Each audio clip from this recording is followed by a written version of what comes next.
L'Europe se prépare au grand plongeon dans les vacances d'été. Les calendriers et les modalités de déconfinement se précisent et chaque pays souhaite voir revenir un maximum de touristes étrangers. Le certificat sanitaire européen prouvant la vaccination ou le dépistage négatif du Covid-19 est attendu d'ici fin juin. Il permettrait de se déplacer librement au sein de l'UE avec l'enjeu de stimuler le secteur touristique. La secrétaire d'État croate aux affaires européennes se dit optimiste.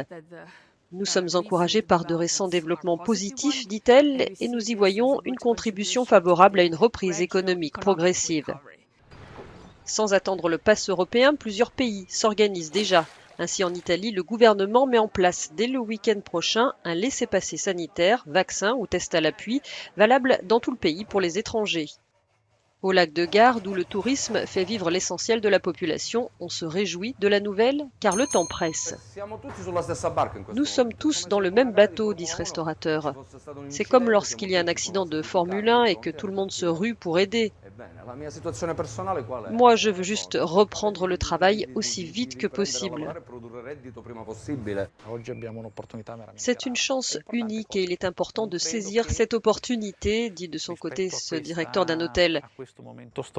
Face à cette situation historique, nous devons être efficaces pour avancer. La Grèce, elle, donne la priorité de son programme de vaccination à ces îles, destination phare pour son tourisme. Le gouvernement a affiché son objectif, vacciner tous les habitants permanents d'ici fin juin, et ce sur une centaine d'îles, comme ici à Naxos, dans les Cyclades. Nous estimons que d'ici mi-juin, la plupart des résidents seront vaccinés et cela fera de l'île une destination sûre pour les touristes.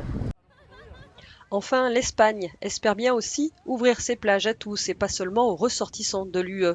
Quand le taux d'infection aura baissé et que Londres aura levé l'imposition d'une quatorzaine au retour, le pays se dit même prêt à autoriser les Britanniques à venir sans test PCR.